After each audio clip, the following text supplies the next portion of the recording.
한때 면역력이 약해져 감기에 자주 걸리던 소년 민수는 면역력을 강화하기 위해 식습관을 바꾸기로 결심했다. 인터넷과 다양한 책을 통해 면역력을 높이는데 좋은 식품들을 조사한 그는 최고의 면역력 강화 식품 10가지를 발견하게 된다. 첫 번째는 마늘이다. 민수는 마늘이 세균과 바이러스를 퇴치하는 강력한 성분을 가지고 있다는 사실을 알게 되었고, 이로 인해 매일 식단에 마늘을 추가하기로 했다. 하지만 마늘의 강한 향을 싫어하는 그는 요리를 통해 자연스럽게 섭취하는 방법을 찾았다. 그 중에서도 마늘을 구워 먹는 방법이 가장 좋았고, 매일 저녁 든든한 수프에 마늘을 으깨어 넣었다. 두 번째 식품은 생강이다. 민수는 생강차가 몸을 따뜻하게 하고 면역력을 높이는 데 좋다는 이야기를 듣고 매일 아침 생강차를 마시는 습관을 만들었다. 생강의 특유의 매콤함이 마음에 들지는 않았지만 점차 익숙해졌다. 그는 차를 마실 때 꿀을 살짝 첨가하여 맛을 개선했다. 세 번째는 요거트다. 프로바이오틱스가 풍부한 요거트는 장 건강을 돕고 면역 체계를 강화하는 데 방해할 수 없는 무기를 제공했다. 민수는 다양한 맛의 요거트를 시도했으며 아침 식사로 자주 즐겼다. 그는 과일과 견과류를 올려 좀 더 맛있는 디저트처럼 만들어 먹었다. 네 번째는 녹차다. 녹차에는 카테킨이라는 성분이 많이 들어 있어 면역 강화에 도움을 준다. 민수는 점심 후에 녹차 한 잔을 꼭 마시는 습관을 들였다. 차의 쓴맛이 좋아지면서 그는 하루에도 몇 번씩 녹차를 끓이는 자신을 발견했다. 다섯 번째로 알게 된 식품은 시금치였다. 비타민C와 항산화제가 풍부한 시금치는 면역 강화에 필수적이었다. 민수는 시금치를 익혀서 다양한 요리에 넣곤 했다. 특히 매일 아침 스크램블 에그에 약간의 시금치를 넣어 먹는 것이 그의 일상이 되었다. 여섯 번째는 브로콜리다. 브로콜리는 비타민C를 비롯해 다양한 영양소가 풍부하여 면역력에 도움을 준다. 민수는 브로콜리를 찌거나 볶아 먹는 것을 좋아했고 종종 샐러드에 넣어 상큼하게 섭취했다. 일곱 번째는 아몬드다. 아몬드에는 비타민 E가 많아 면역 체계를 지원하는 데 효과적이다. 민수는 매일 한 움큼의 아몬드를 간식으로 먹었다. 아몬드는 휴대하기도 편하고 간단히 섭취할 수 있어 자주 챙겼다. 여덟 번째는 카카오에서 추출한 다크 초콜릿이다. 민수는 다크 초콜릿에 희미한 쓴맛이 있지만 면역 체계에 긍정적인 영향을 줄 수 있다는 사실을 알고 기뻐했다. 그는 가끔씩 간식으로 소량의 다크 초콜릿을 즐기며 스트레스를 풀었다. 아홉 번째는 고구마였다. 베타카로틴이 풍부한 고구마는 항산화제로서 면역력을 지원한다. 민수는 오븐에 구운 고구마를 즐겨 먹으면서 천연의 달콤한 맛을 발견하게 되었다. 마지막 열 번째는 오렌지였다. 비타민C가 가득해서 면역력을 키우는데 탁월한 오렌지는 신선하게 직접 먹거나 주스로 만들어 먹었다.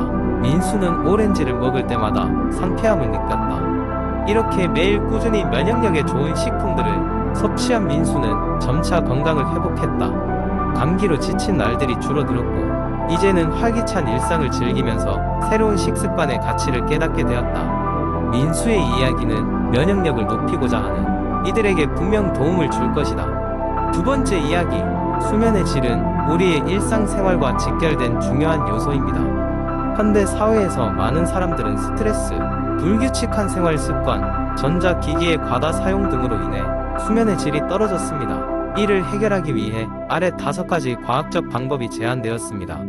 첫째, 일정한 수면 일정을 유지하는 것입니다. 매일 같은 시간에 잠들고 같은 시간에 일어나는 습관을 들이면 우리의 뇌생체 시계, 즉 생체의 리듬이 규칙적으로 돌아가는 데 도움이 됩니다. 연구에 따르면 일정한 수면 패턴을 유지하면 불면증을 예방하고 숙면의 질을 높일 수 있다고 합니다. 둘째는 수면 환경을 최적화하는 것입니다. 수면 환경의 최적화는 침실을 안정적이고 편안한 공간으로 만드는 것을 의미합니다. 이상적인 수면 환경은 조명이 어둡고 조용한 공간이며 침구는 깨끗하고 편안해야 합니다. 또한 전자기기의 사용을 최소화하고 침실의 온도를 적당히 유지하는 것이 중요합니다. 한 연구에서는 침실의 온도가 너무 높거나 낮을 경우 수면의 질에 부정적인 영향을 미칠 수 있다는 결과가 나왔습니다. 셋째, 적절한 운동을 하는 것입니다. 규칙적인 운동은 수면의 질을 개선하는 데 큰 도움이 됩니다. 특히 매일 30분에서 1시간 정도의 유산소 운동은 수면의 깊이를 증가시키고 수면 잠복기를 줄이는 데 효과적입니다. 그러나 주의해야 할 점은 잠자리에 들기 직전에 격렬한 운동을 피해야 한다는 것입니다. 이는 오히려 몸을 각성 상태로 만들어 수면에 방해가 될 수 있습니다. 넷째, 카페인과 알코올의 섭취를 조절하는 것입니다. 카페인은 각성 효과가 있으므로 늦은 시간에는 피하는 것이 좋습니다. 커피뿐만 아니라 초콜릿, 특정 차, 에너지 음료 등에도 카페인이 함유되어 있습니다.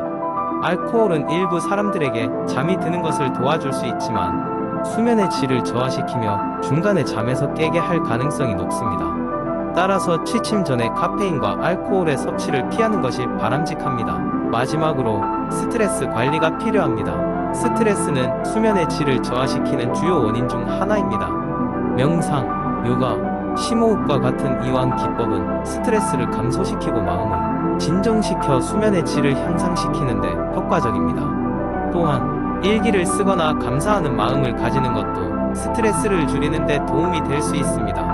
이와 같은 과학적인 방법들은 모두 각자 자신의 생활 패턴에 맞게 적용할 수 있습니다. 중요한 것은 꾸준함과 지속적인 실천입니다. 수면의 질을 높이기 위한 작은 변화가 우리의 전반적인 삶의 질을 크게 향상시킬 수 있다는 사실을 기억해야 합니다. 세 번째 이야기, 어느 비 오는 밤이었다. 창밖에선 차가 지나가는 소리가 희미하게 들리고 빗방울이 살며시 자리를 잡고 흐르는 소리가 조용한 새벽의 분위기를 맴돌았다. 그 밤 나는 고독함에 몸을 감싸 안고 창가에 앉아 잔잔한 음악을 들으며 이런저런 생각에 잠겼다. 어렸을 적 나는 비 오는 날을 유난히 좋아했다. 빗소리가 내가 지닌 수백, 수천 가지의 생각들을 질서있게 정리해주는 것 같았기 때문이다. 그날 역시도 나는 감춰두었던 오래된 생각들이 하나둘 떠오르기 시작했다. 그러다 문득 어린 시절 친하게 지내던 친구 민수와의 추억이 머릿속을 스쳐갔다. 민수와 나는 학교에서 같은 반 친구였고 교실 가장 뒷자리에 나란히 앉았었다. 비가 오는 날이면 우리는 늘 커다란 두 개의 우산을 들고 방과 후에 남은 빗물 웅덩이를 헤치며 집으로 걸어갔다. 민수는 언제나 쾌활한 성격으로 비 오는 날조차도 우리를 웃음 짓게 만들었던 친구였다. 그는 매 순간 밑도 끝도 없는 농담과 재미난 이야기들을 들려주며 지루한 초등학교 생활에 활기를 불어넣었다. 하지만 시간이 흐르고 우리는 같은 고등학교에 진학하지 못했다. 자연스레 서로 연락도 뜸해지고 결국 각자의 삶을 살게 되었지만 민수와 함께했던 추억은 늘 마음 한구석에 소중히 간직되어 있었다. 그러던 어느 날 오래된 친구와의 회고가 운명처럼 다가왔다. 대학교 2학년 여름방학이 되던 어느 무더운 날 동네 길모퉁이에서 나는 우연히 민수를 마주쳤다. 오랜만에 본 민수는 그 시절 그 모습 그대로였다. 여전히 같은 웃는 얼굴로 나를 반겨주었고 우리는 마치 어제 마지막으로 본 것처럼 자연스럽게 이야기를 시작했다. 과거의 시간은 뒤로 하고 민수와 나는 다시금 우정을 쌓아갔으며 서로의 이야기를 나누며 흔한 젊음의 하루하루를 만들어 나갔다. 그러던 그 일은 새벽 민수로부터 한 통의 전화가 왔다. 그는 외로움을 혼자 삼키며 조용히 흐느끼는 목소리로 나에게 이렇게 말했다. 요즘 따라 친구가 그리워지는 날이 많아져. 그냥 이런 비 오는 날 함께 걷던 그 시간이 많이 그립네. 나는 한동안 대답하지 못했다. 그저 빈방 안을 빗소리가 메우고 있었다. 그 후로 우리는 종종 새벽 비 오는 날이 되면 아무 말 없이 함께 걷곤 했다. 아무리 시간이 흘러도 비 오는 밤의 그 차분함은 우리의 감정들을 고스란히 흡수해 주었고 그저 함께 걷는 것만으로 서로의 마음을 이해할 수 있었다. 그런 작은 순간들이 내게는 평범한 일상의 작은 기적으로 남아있다. 언제나 우리가 함께했던 비 오는 밤을 나는 결코 잊지 않을 것이다. 그럼으로써 우리는 서로 마음을 나누고 또다시 비 오는 밤의 내용을 간직할 수 있었다. 모든 게 사라지더라도 그 비 오는 밤의 기억은 나와 함께할 것이라 믿는다. 네 번째 이야기, 한적한 산골 마을에 건강에 관한 깊은 지혜를 가진 할아버지가 살고 있었다. 그는 온 마을 사람들에게 비타민과 미네랄이 우리의 몸과 삶에 얼마나 중요한지를 전하고자 늘 입에 침이 마르도록 이야기하곤 했다. 언젠가 할아버지의 이야기를 듣던 젊은 청년 찬수는 그 말에 깊은 감명을 받아 어떻게 하면 비타민과 미네랄을 효과적으로 섭취할 수 있을지 배워야겠다고 결심했다. 찬수는 먼저 할아버지에게 어떻게 하면 비타민과 미네랄을 올바르게 섭취할 수 있는지 물었다. 할아버지는 친절하시게도 다음과 같은 조언을 해주셨다. 비타민C는 체내 흡수율을 높이기 위해 아침에 공복에 섭취하는 것이 좋네. 또한 철분은 비타민C와 함께 섭취하면 흡수가 잘 되지. 반면에 칼슘과 마그네슘은 저녁 속을 든든히 채운 후 먹으면 마음을 안정시키고 편하게 잘 수 있게 도와준단다. 라고 설명하셨다. 찬수는 할아버지의 조언대로 실천해보기로 했다. 그는 매일 아침 일어나자마자 신선한 오렌지 주스를 마시며 비타민C를 섭취했고, 점심 즈음에는 시금치나 콩을 곁들인 식사를 통해 철분을 충분히 챙기려 했다. 저녁에는 따뜻한 우유와 함께 칼슘과 마그네슘이 풍부한 견과류를 즐겼다. 그렇게 시간이 지나자 찬수는 몸에서 작은 변화들을 느끼기 시작했다. 아침 일찍 더욱 생기 있게 일어날 수 있었고, 낮에는 활발하게 활동할 수 있는 에너지를 얻었으며, 밤에는 편안하게 잠들 수 있었다. 이런 몸의 변화를 경험하면서 찬수는 정말로 비타민과 미네랄을 바르게 섭취하는 것이 얼마나 중요한지를 깨닫게 되었다. 또한 찬수는 자신이 경험한 변화를 마을 사람들과 함께 나누고 싶었다. 그래서 마을 회관에서 작은 세미나를 열어 할아버지에게 배운 비타민과 미네랄의 중요한 점과 그들이 일상생활에서 어떻게 도움을 주는지에 대해 설명했다. 마을 주민들은 찬수의 진정성 있는 이야기에 귀를 기울이며 자신의 건강을 위해 하나둘씩 실천해 나가기 시작했다. 결국 마을은 모두가 더욱 건강해지고 활기찬 삶을 살게 되었다. 할아버지는 찬수의 변화를 기뻐하며 찬수에게 이렇게 말했다. 고맙다, 찬수야.